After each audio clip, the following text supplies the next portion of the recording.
that's what I've done.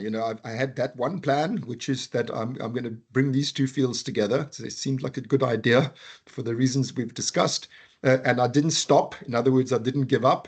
And inevitably, eventually, you start seeing the big picture. You start being able to simplify and see how it works. And I wouldn't have predicted that I would be in exactly this place now. I certainly wouldn't have. I wouldn't have predicted just about all of the actual steps that I took. Hello, everyone, and welcome to this inaugural episode of our podcast. My name is Ross Gilmore, and I'm a PhD candidate in the philosophy department at the University of Kansas.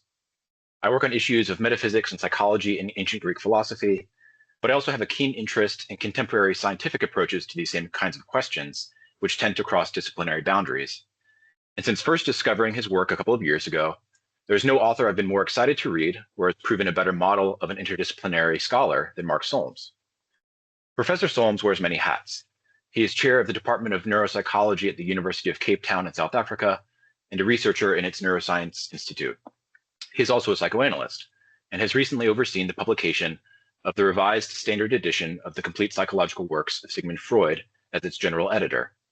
And he has played a pivotal role in putting these two fields, neuroscience and psychoanalysis, into conversation as a founding chair of the Neuropsychoanalysis Association and its excellent journal, Neuropsychoanalysis. Over the past few decades, this new field has borne remarkable fruit. In particular, I will mention Mark's articles, The Conscious Id, Revision of Drive Theory, and its companion piece, A Revision of Freud's Theory of the Biological Origin of the Oedipus Complex, as well as his most recent book, The Hidden Spring, A Journey to the Source of Consciousness.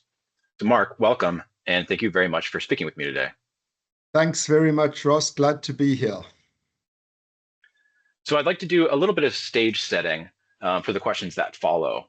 I'm going to be asking a variety of questions that might seem to have this biographical bent, kind of what did you do and when did you learn about these authors? But I hope it'll be obvious that they're not of merely biographical interest. I take it that you might, serve as a kind of a case study for what you talk about, feeling our way through life, through these decisions that we're making in our lives, kind of balancing on the one hand, what we might call these sort of bottom-up interests, things we're interested in at the time, particular desires we have to pursue these different avenues, while at the same time balancing against these, long-term goals or projects, this kind of top-down perspective. So I'd like to start towards the beginning of your career. If you could imagine yourself back, I think you started training as an analyst in the 80s. So when you were first setting out, at that time, why were you pursuing this formal training as an analyst? In what ways did you think that your neuroscientific training might bear on it? And how did you think it might in turn influence the way that you conduct your neuroscientific research? Well, the branch of neuroscience that I trained in is called neuropsychology. And I started studying in that field in 1980. And there was very little psychology in it. Even though it was called neuropsychology, it seemed to exclude the psyche, because for me, the psyche is first and foremost something subjective. It is the lived experiencing I. And that was absolutely airbrushed out of neuropsychology. We learned only about these third-person kind of descriptions of the mechanisms of the mind, and in particular, cognitive mechanisms. And I kept asking myself, but where is the subject of these perceptual mechanisms? Where is the subject of this language mechanism? Who's in there, and where does he or she fit within these information flow diagrams? So in a word, I was frustrated by how little psychology there was. It might as well have been called neurobehaviorism rather than neuropsychology. And the way that it treated the study of the mental functions of the brain was no different from how we might study, respiratory functions or digestive functions. The most interesting property of the brain is that, unlike any other organ or actually any other known physical thing in the universe, it feels like something to be a brain. So it was out of my frustration on that score that I was led to become interested in psychoanalysis. For all of its faults, psychoanalysis at least takes lived experience, subjective mental life, as its starting point, as its central object of study. And so that's really why I did what I did, to the horror of my professors and my colleagues. They said, or one person in particular said, that it's like an astronomer studying astrology. Yeah. So how did you, at that time, how did you envision your career going? I don't think that you were just planning on becoming an analyst and leaving the neuropsychology behind, but did you have any particular notion of how the two might inform each other at that time? Yes. Well, I don't want to give the impression that I had a richly articulated notion, but I had the basic idea that psychoanalysis, taking the observational perspective that it does upon the mind, in other words, the subjective perspective as opposed to the objective one, that in doing so, it was able to study those aspects of mental life that were excluded from neuropsychology. And there was a theoretical yield from that study, a methodological yield, but more interesting to me was the theoretical yield. In other words, there was a conceptual armamentarium that I wanted to then import into neuropsychology. And in this way to inject some psyche into neuropsychology. I'm speaking of concepts like, well, those days, even feelings, affect, emotion, it was utterly neglected in neuropsychology. There was no neuropsychology of emotion. I remember my excitement when I think it was in the mid to the late 1980s, a book edited by Hallman and Satz came out called The Neuropsychology of Emotion. It was the only book on the topic, you know.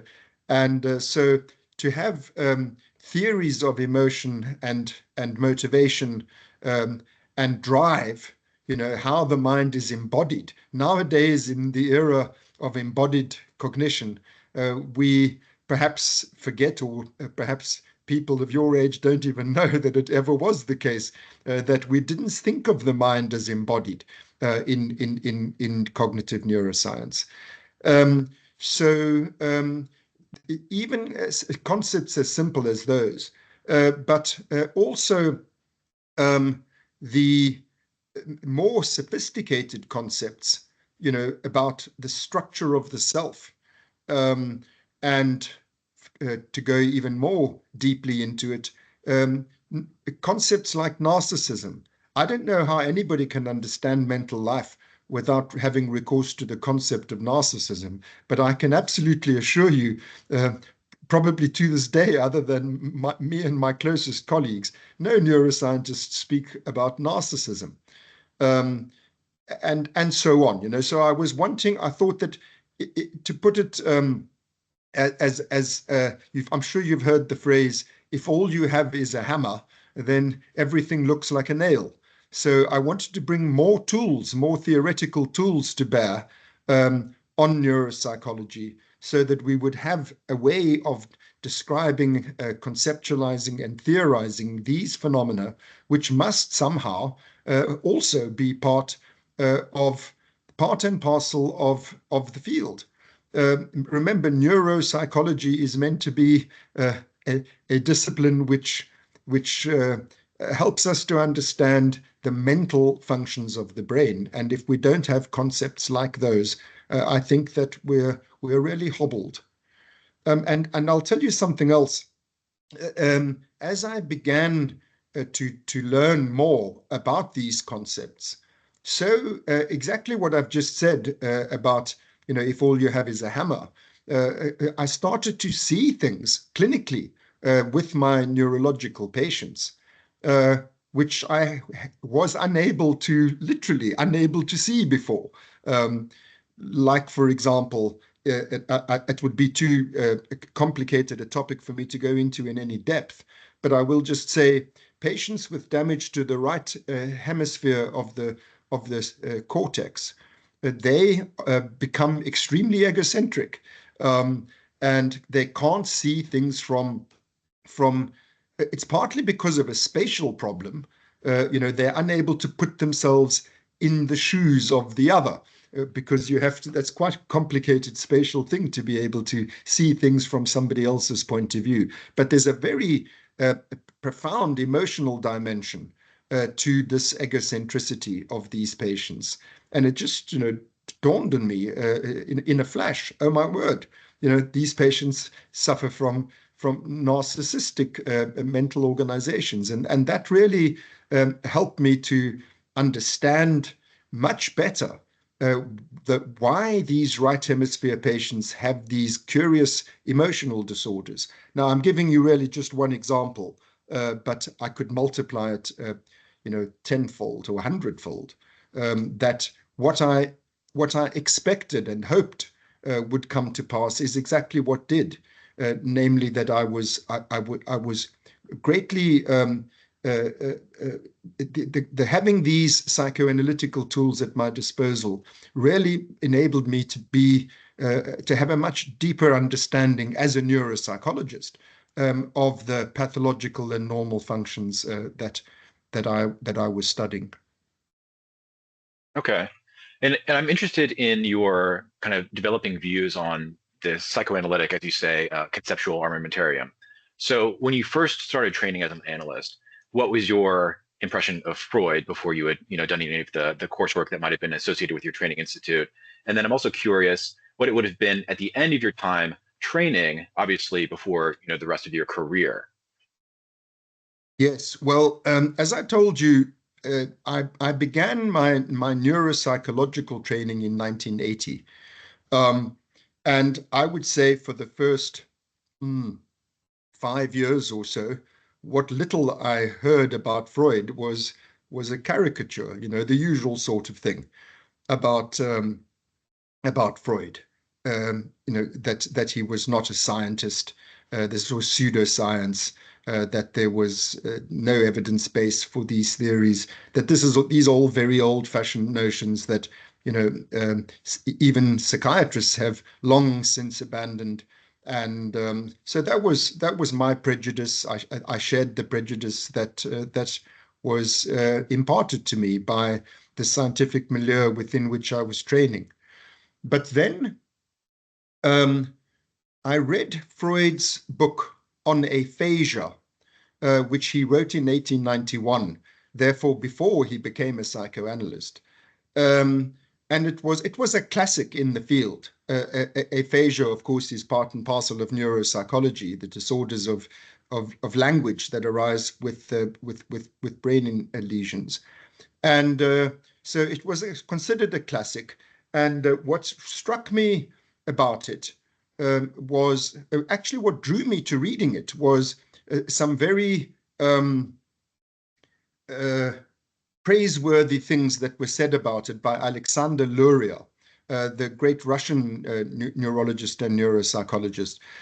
In my time, Luria was, at the absolute forefront of neuropsychological thinking. So I had no idea, by the way, I learned only years later that Luria had in fact been a psychoanalyst in his youth, and he had abandoned psychoanalysis under during the Stalinist purges. Psychoanalysis became scientia non grata in the Soviet Union, and so he dropped it, like a hot potato. Did Luria. So I read that aphasia monograph, which was really very impressive and very similar in its underlying assumptions to the assumptions of Luria, for reasons which I then subsequently understood. Then I was led to reading Freud's Project for a Scientific Psychology, which he wrote in 1895. And that was because another leading neuropsychologist of my youth, namely Karl, had been effusive in his praise of this work of Freud's, saying how incredibly prescient it was. And so I read that, and it was. I remember spending an entire weekend. In fact, somebody asked me to house sit for them. I was living, like a student in a dingy apartment, and so it was great. I had this whole house to myself for a long weekend. But all I did was sit there, like a madman, just reading this Freud's Project for a Scientific Psychology. It was so enthralling. That was really when I started to take Freud very seriously. And then when I was saying earlier, I could multiply the examples of how Freudian concepts proved useful to me as a neuropsychologist. My first exposure to that was in relation to dreaming. And my first piece of research, in fact, it was my doctoral dissertation, was on brain mechanisms of sleep and dreaming. It was, I sort of smuggled consciousness in by studying dreaming, because the one respectable topic under the heading of consciousness in the 1980s was sleep and wakefulness. This kind of the level of consciousness and the brain arousal mechanisms that underpin it.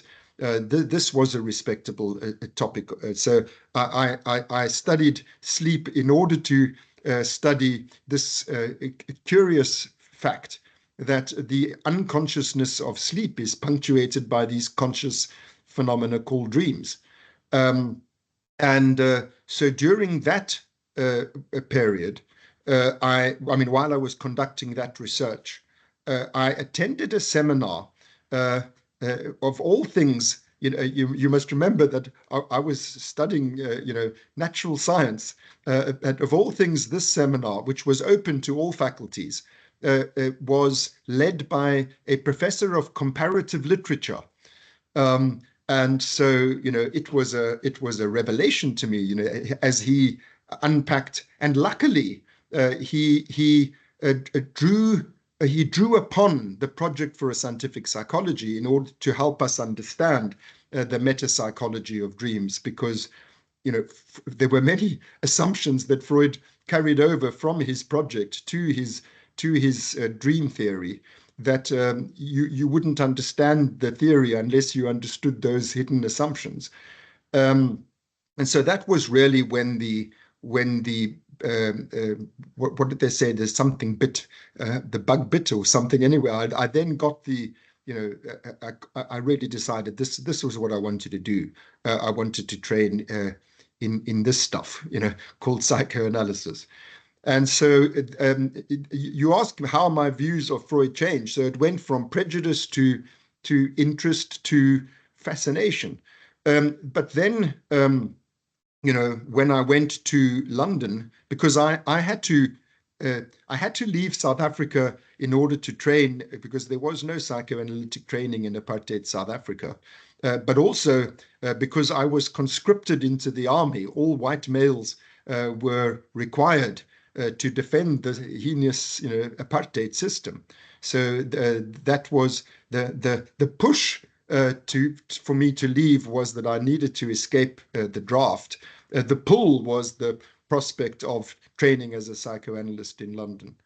And I don't know if you want me to go on anymore. Perhaps I've said enough. But obviously, then my views of Freud changed during my training, as I got to understand him better. But I have to say, I think that I understood Freud, and therefore psychoanalysis, Freud being the kind of bedrock of all of the subsequent developments in psychoanalysis. I think I understood him in a way not slightly, I think considerably differently from my fellow trainees and my teachers, for that matter, because I had followed the same trajectory that Freud had. Freud had gone from neuroscience via neuropsychology into psychoanalysis. And by the way, so-called hysteria, what we now call functional neurological disorders, you see them in our wards all the time. I mean, these patients are, to a penny in the neurology wards. So, I was familiar with these sorts of things in a way that I think that my colleagues were not. So I think I had a kind of a leg up in that way in terms of what use I was able to make and what sense I was able to make of what I was learning. Yeah, that's really interesting how you describe your career as mirroring Freud's in that way, as starting from the neurological side and then moving into the subjective side of the experience, you might say. And it sounds like, in your training institute, Freud was taken seriously. He wasn't, played down in favor of other, maybe more trendy analysts at the time. It sounds like he was being taken seriously at the institute. No, not. I think that that wasn't. It's not that he wasn't taken seriously, but he was certainly taught as a kind of historical figure. The British Psychoanalytical Society is very Kleinian, so the emphasis was much more on Melanie Klein and the Kleinians, the senior Kleinians who were my teachers, and also the broader what's called object relations approach, people in the mold of Winnicott and Bowlby and so on. Mm-hmm. Okay. And so I'm curious when, you've written more recently about, revising the theory and technique of psychoanalysis. And I'm curious when you started having these ideas that your neuroscientific training, your neuropsychological training could help you rethink, how sessions are conducted, or, the kind of metapsychology at work. Was it throughout your training at the Institute, or did that kind of come on later? No, it was not during my training at the Institute. I have to say, so that I don't give too rose-colored picture of the whole thing, I was also, struck by the lack of scientific thinking in the psychoanalytic institute that I was trained in. I don't mean a total lack, but it was much more of a kind of passing down received wisdom, and there being sort of a right way to see things without it being obvious why that was the right way to see things. So it became very soon, although my intention had been to import into neuroscience and neuropsychology in particular, tools that I acquired as a trainee psychoanalyst. But very rapidly it became apparent that there was a need for the bridge built in this way to become to be traversed in both directions. And it was clear that psychoanalysis could benefit from an importing of not just concepts from modern cognitive and affective neuroscience, but just also its methods. That there were, I mean, like, for example, in that research I mentioned, my very first research on brain mechanisms of dreaming, Popper famously declared this theory to be pseudoscientific because it was unfalsifiable. The analyst, Freud's view was that behind every dream there's a heartfelt wish, but the emphasis there falls on behind. You don't see the wish in what Freud called the manifest dream. In other words, the actual explicit experience and memory of the dream has to be interpreted by the analyst, and the underlying unconscious latent wish is inferred. And Popper not unreasonably pointed out that if this is the method, you're always going to be able to confirm your hypothesis, because you can interpret every dream, as having an unconscious wish behind it, even if the patient disagrees with you. There's no falsifying it. But using other methods, like, for example, in my study, I used the lesion method. In other words, studying what happened to dreams as in consequence of damage to different parts of the brain, what became evident was that the part of the brain that is most centrally implicated in generating dreams, in other words, the part of the brain which, when damaged, leads to a cessation of dreaming, a loss of the ability to dream. It was those days it was called the brain reward system. It's nowadays more commonly thought of or called the seeking system or the wanting system. It's this deep dopaminergic, it's the major positive motivational system of the mammal brain. So, and that was just my studies looked at brain injured patients, but then using pharmacological probes, because it's a dopamine system, we were able to manipulate up and down the dopamine levels and see test predictions about if it is this dopamine circuit that drives dreams, you should be able to increase them by giving dopamine, and you should be able to decrease them by blocking dopamine. And that's exactly what we found. And single cell recordings of those dopamine cells, you see that they fire more rapidly during dreaming sleep than at any other time, even during the most rewarding of daytime activities.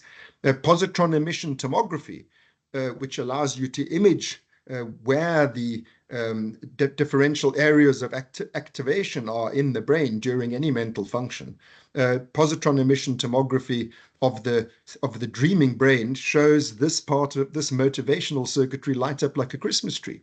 So the point that I'm making is that although Popper was right that by the psychoanalytic method, these hypotheses were unfalsifiable. Using neuroscientific methods, they become falsifiable. So it's not a matter of the theory being pseudoscientific. It's a matter of, you need the right kind of methods. So it rapidly became a two-way thing. And you're saying, how early did I start introducing revisions to psychoanalytic theory? It wasn't that early, because it was remarkable the extent to which what I found about the dreaming brain was consistent with psychoanalytic theory. So there was very little to correct. But it was in subsequent research of mine that I increasingly stumbled upon inconsistencies between what we can learn about the functional organization of the mind from a neuroscientific point of view, and the conclusions derived from psychoanalytic observations. And then it became a matter of, these two views can't both be right. And increasingly over the years, of course, inevitably, I found in several instances that the psychoanalytical theory was untenable in light of the neuroscientific findings. But it was only after that as I started to get a bigger picture, it was, you get little peppercorns of findings, and then you lose confidence in this aspect of the psychoanalytical theory, and then in this aspect. But it takes a while for a whole new story, a whole new a picture comprehensive enough for it to lead to implications for clinical technique. That was slow in coming.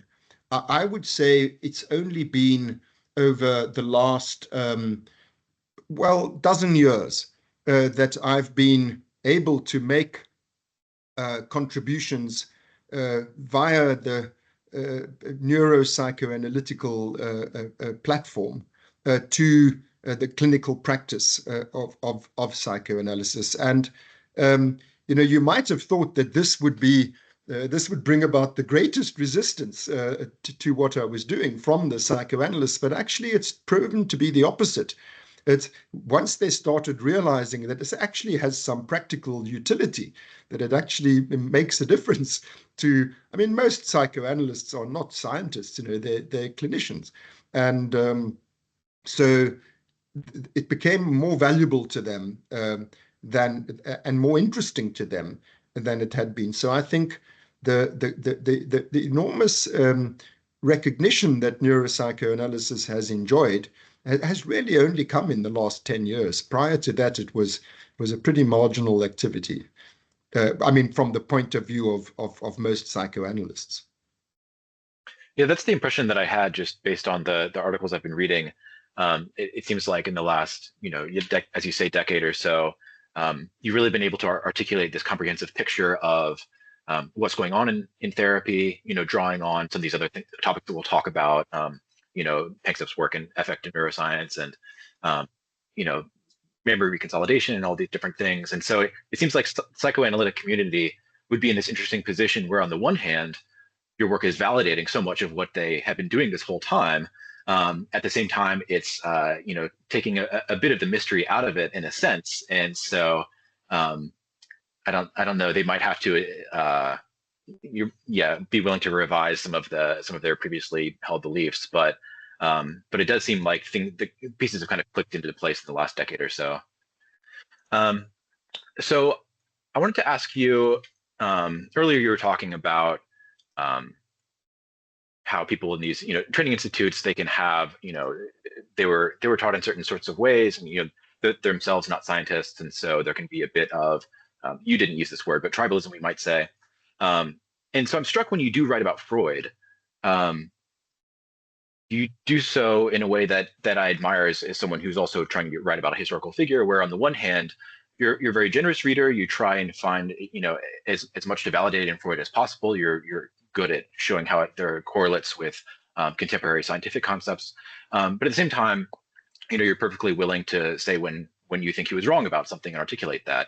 And so I'm just curious, when it comes to criticizing someone that you admire, but the sort of historical figure that you're revising, has that? It seems like it.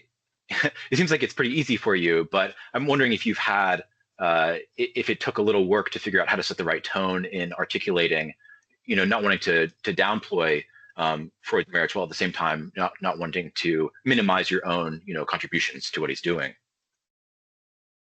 I think the main what has guided me in that respect is that Freud, unlike many of his followers, was very open to changing his own mind, on major questions. He abandoned his own theories and came up with better ones with unfolding evidence. And he fully expected his scientific heirs, or whatever the right word for it is, the people who followed in his scientific footsteps, who explored the terrain that he had opened up. He fully expected them to continue to do the same. And in particular, Freud was very optimistic that the neuroscience of the future would make important contributions, especially in some areas where it has in fact made important contributions to the development of what we're now calling neuropsychoanalytic theory, namely the theory of the drives, for example. Freud said, it's not the most propitious method for studying the fundamental biological motivating forces of a species by sitting, behind the couch and listening to what falls into somebody's head. He said that really we need guidance from biology here, but the biology of his time didn't provide such guidance. So, in a nutshell, what I'm saying is that the ways in which I have had to revise and correct, and in some instances radically revise and correct classical psychoanalytical notions, is entirely consistent with, I believe, what Freud would have wanted from the psychoanalysis of the future. So I never felt I was killing my father. I never felt that this was a kind of well, perhaps that's the best way to put it. It wasn't some kind of patricide. It was out of respect for the importance of these things that Freud had laid the foundations for our understanding of these things. It was out of respect for the importance of all of that, that, they deserve to be taken seriously. And that means scrutinized scientifically and developed scientifically, improved scientifically. So I didn't feel that I was doing anything in opposition to the spirit of the pioneers of psychoanalysis. Now that again, because I don't want to give you too rose-tinted a picture of it, it's not as if there was no opposition from psychoanalysts. There was, but I took solace in the fact that that they have strayed from the way of science. It's unlike what I was doing was more in the spirit of what Freud had, the discipline that Freud had founded, than what they were doing. So it pained me to receive the resistance that I did from the psychoanalytical establishment, which has greatly reduced, as I said, happily over the more recent times. But I didn't feel particularly conflicted within myself about what I was doing. I felt quite sanguine about it. Yeah, and it's interesting how you say that in no small part that's probably because Freud himself was, acknowledged that he didn't have the kind of neuropsychological basis that he would have liked in order to elaborate theories that were consistent with it. And so you're kind of saying, hey, here I am benefiting from the past 100 years of research, and I'm going to kind of pick up where you would have left off. So I'd like to ask you now, so there's just been the revised standard edition published.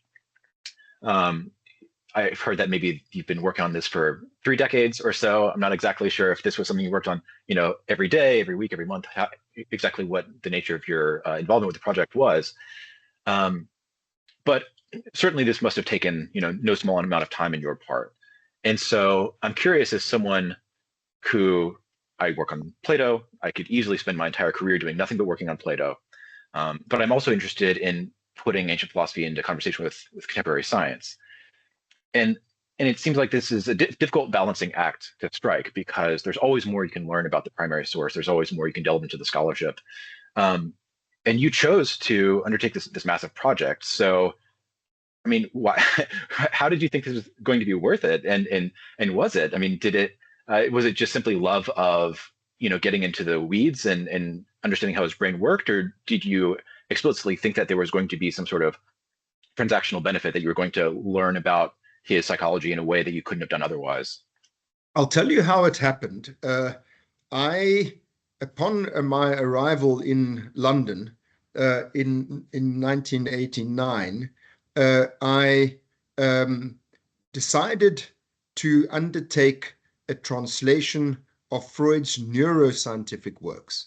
For the reason that I've already articulated, that I thought that I understood better where these concepts had come from, because I had a neuroscientific training.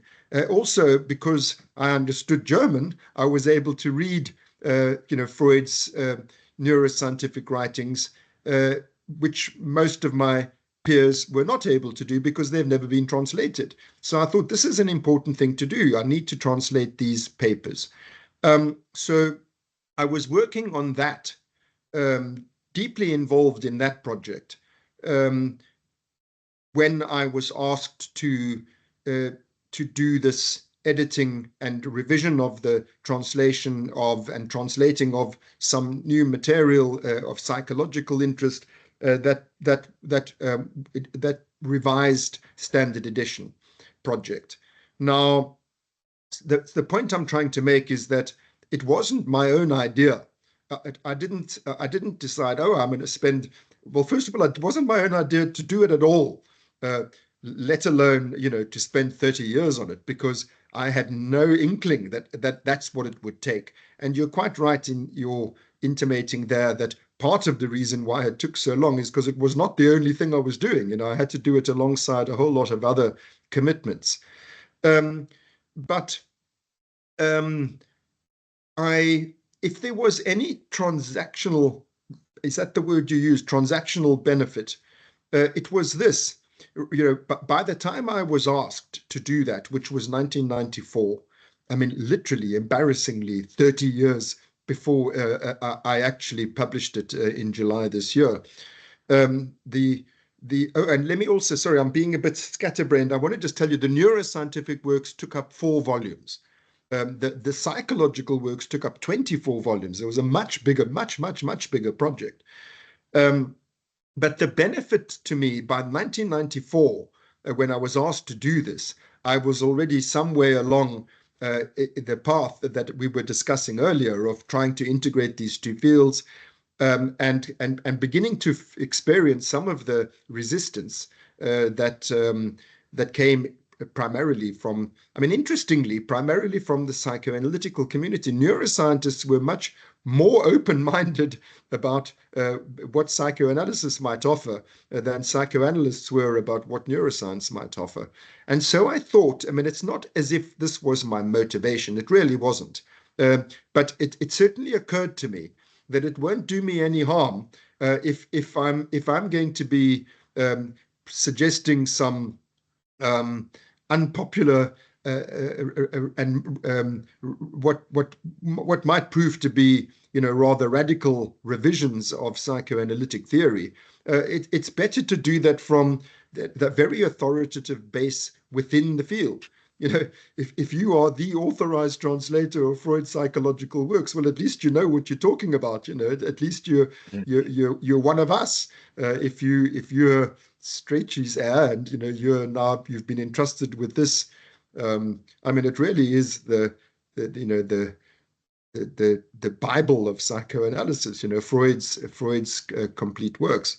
So the other benefit along the way is that I really did get to understand Freud a hell of a lot better than, frankly, if I may say so, better than anybody, because if you want to translate somebody, you got to, sentence by sentence, you have to ask yourself, what is the idea, that is cloaked in these words, so that I can address them in the words of another language. You really have to make a very close study of those ideas.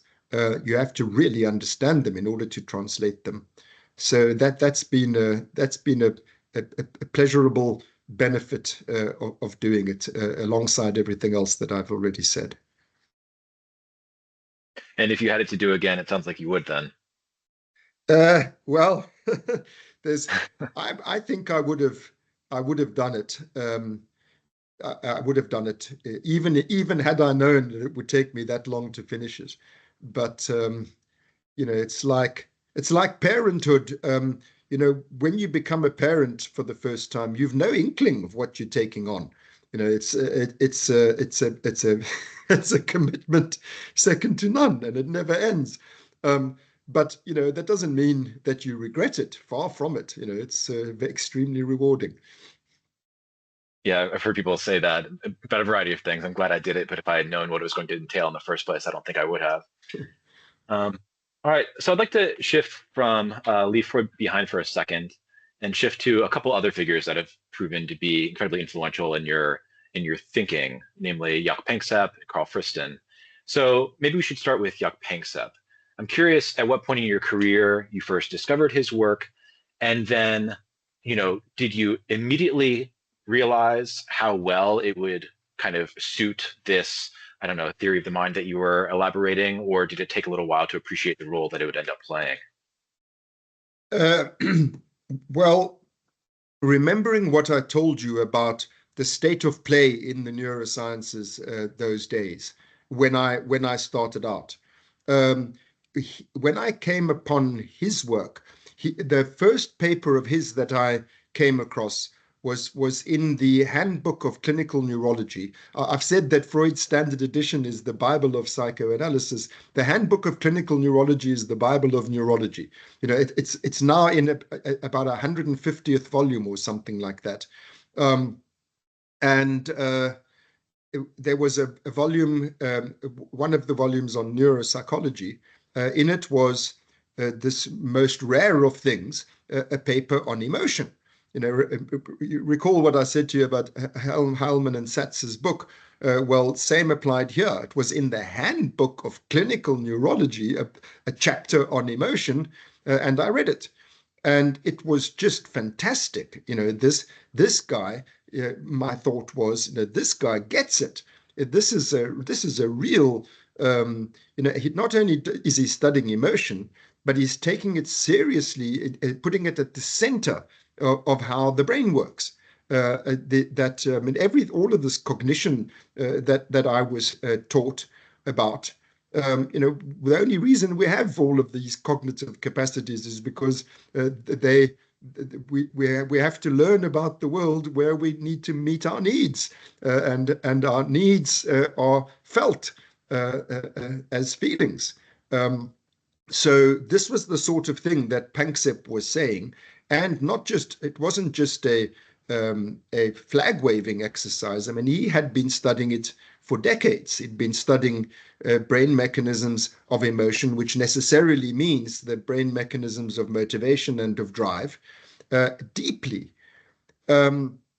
So I didn't meet him then. It was in the late 80s and maybe early 90s that I first came across this chapter he'd written in the Handbook of Clinical Neurology.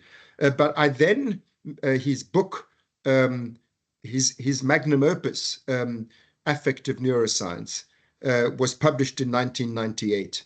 And that was just a work of genius. It was the most comprehensive synthesis of a century of work on this topic that I was describing, including the decades of his own work on this topic. And so I asked him to engage with me in a cross-disciplinary dialogue in the very first issue of our journal, which was published in 1999. And so that was how I came to personally engage with him. And he really rose to the occasion. He took it very seriously. He wrote an overview of how we understand I wrote an overview of how we understand emotion and motivation and drive in psychoanalysis, and then he wrote the equivalent from the point of view of affective neuroscience, and then we had a discussion of each other's papers in the pages of our journal. That was so satisfying that led to me inviting him to speak at our inaugural Congress of the International Neuropsychoanalysis Society. That was in the year 2000. The other speakers at that Congress, or the other main speakers, were Antonio Damasio, who was also doing excellent work by that stage in that area, and Oliver Sacks, who was who had this wonderfully subjective perspective upon neurological disorders, the being of the neurological patient. So that was when my personal, I met him, obviously, Jaak. We had dinner together, and we became dear friends. And we just, from then onwards, we collaborated very closely on these topics of mutual interest. When you introduced me as the founding chair of the International Neuropsychoanalysis Society, he was my founding co-chair. And we remained in that position until he died, sadly, in 2017. Yeah, it makes sense that you were able to appreciate the relevance of his work for what you were doing so quickly. I'm wondering if that's the same for this other figure, Karl Friston. I think I've read you mentioning in some article that it takes a little while to get some sense of what he's talking about. This is a notoriously obscure perspective on life. It gets referred to as the free energy principle or active inference. So I'm curious, when you first became aware of it, and then more importantly, when you became aware that it could provide this kind of undergirding, this foundation from a radically different perspective, almost as different as the objective perspective of neuropsychology is from subjective experience of the psychoanalytic experience, that this free energy principle, active inference perspective is just a complete different game. Yes, well, it's rooted in statistical mechanics. It's a computational framework.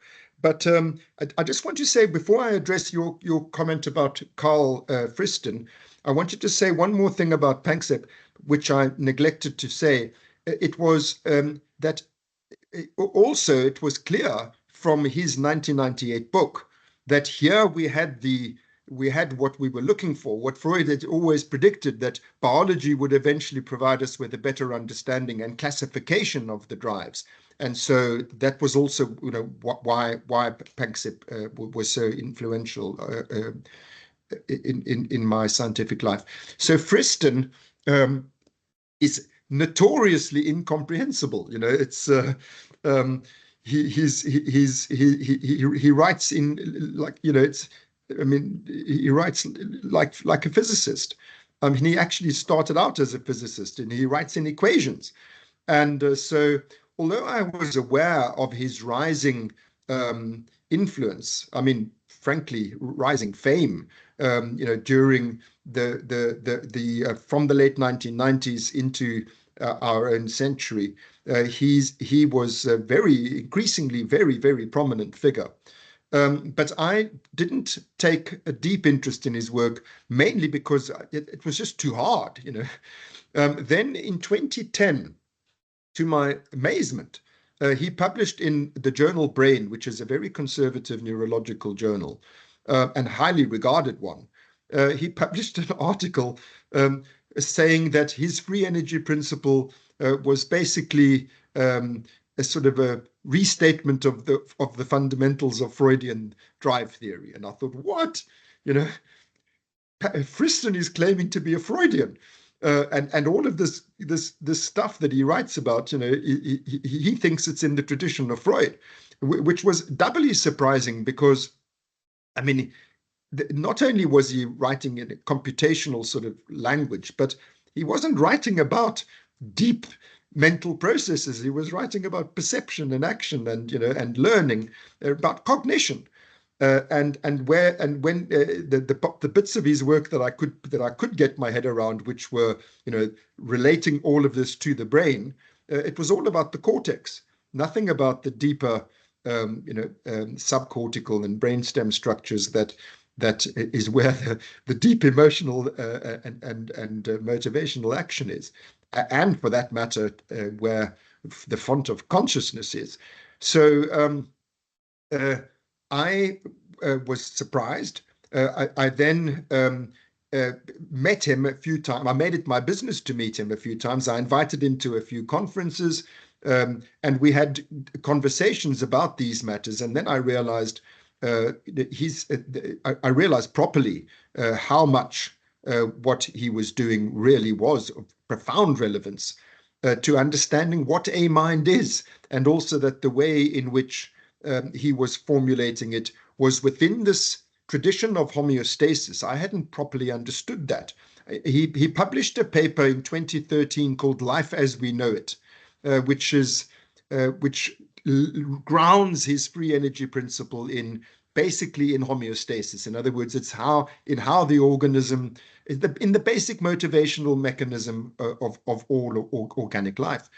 And I had to master the physics because I invited him to be our keynote speaker at our 2017 Congress of our Neuropsychoanalysis Society.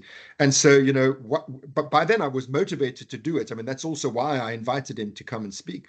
And, I realized all of these things that I'm saying to you then.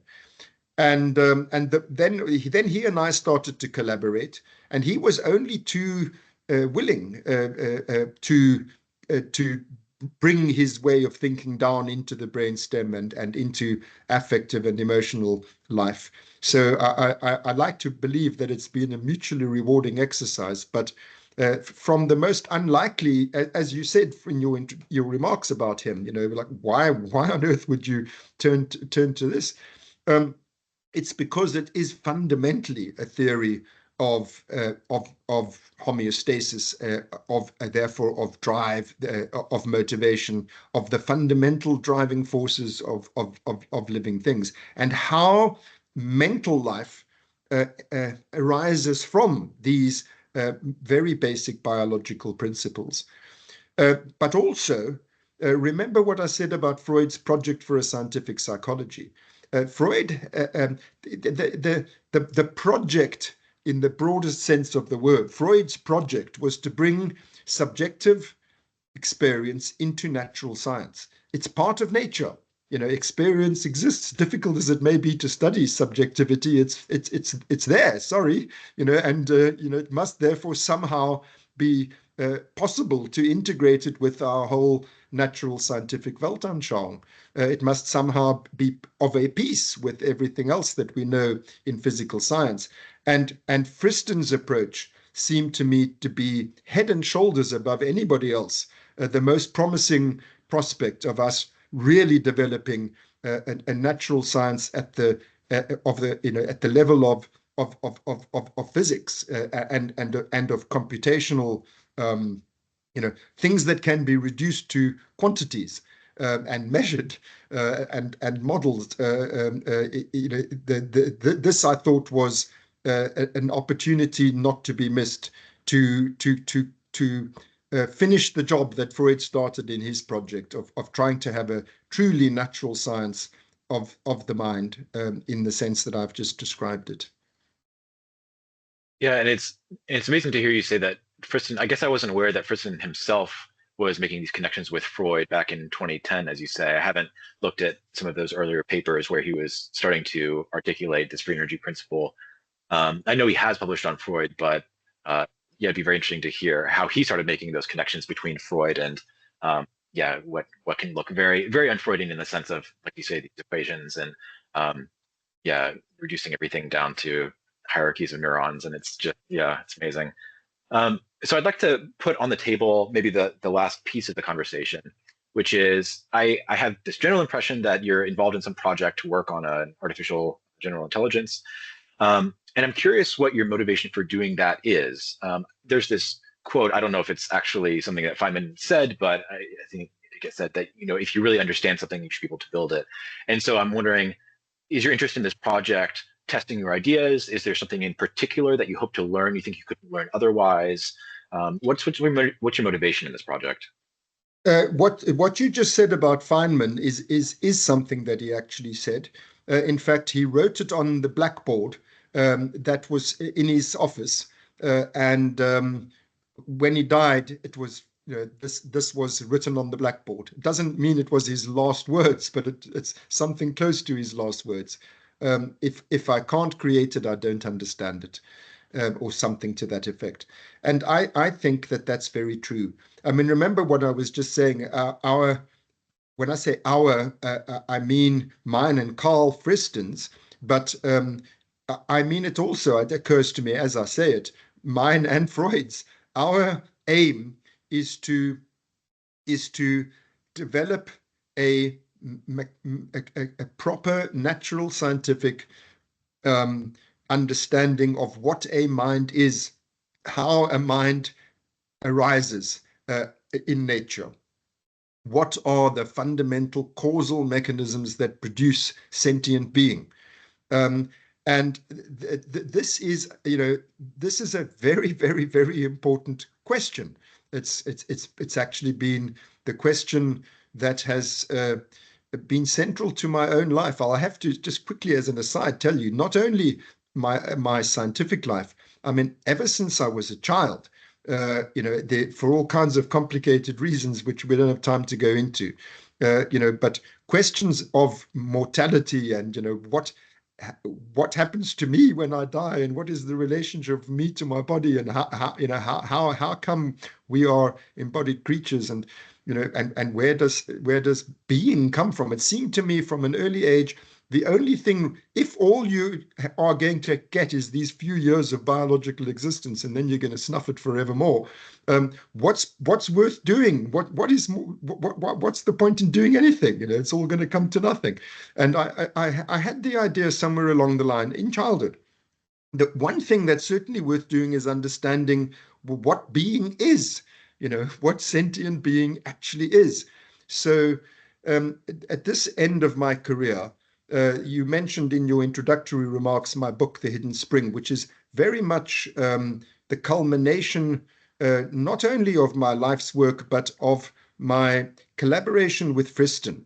It was, this was I think the yield of everything that I learned from Friston in terms of trying to understand what subjectivity actually is and how it arises within a natural scientific conception of the universe. And if you're going to, I mean, there's a sort of hubris, a sort of a chutzpah, as they say in Yiddish, like you really think that you've got a mechanistic understanding of what causes subjective experience. Well, then, going back to what you said about Feynman, okay, make one. So that was the idea. That is the idea. That is the motivation. That if you really do have within your grasp an understanding of how not an artificial intelligence, but an artificial general intelligence, in other words, a true mind. If you really think you understand in basic terms how this comes about, then you should be able to produce an artificial one that has all these properties that minds have. And so that's the motivation. I mean, there are times, especially when I first started this project, because it's still ongoing, when I thought I was crazy. I mean, I would suddenly wake up from my fascination with this and think, Mark, you're a lunatic. You're like a Dr. Frankenstein. What are you doing? But slowly, and also the ideas, it seems to have changed really just in the last few years. It's not such a crazy idea. Many people seem to think it is possible, so it's out of a sense of wanting to test the theories and to develop them. Because when I say we have within our grasp, I mean, I think that the things I was explaining in The Hidden Spring are kind of the right clues, the right basic ideas. But it's one thing to write about, in broad brushstrokes, how the thing works. It's quite another thing in the mechanical detail of actually engineering such a thing. You learn a hell of a lot about what you don't know in the process. So it's been an enormously rewarding research project, but absolutely not in my wildest dreams did I imagine when I first started out on this scientific path that I have trod, that this is where I would end up. I had no interest whatsoever in artificial intelligence. I thought it was the most inappropriately named thing. There's nothing intelligent about it, but there you go. I mean, I thought that AI lacks fundamental properties of a mind, but I now don't think that it has to be so. I think it really is possible to make a mind. Yeah, and reading your treatment of that in Hidden Spring definitely changed my views on just how crazy of a notion it was.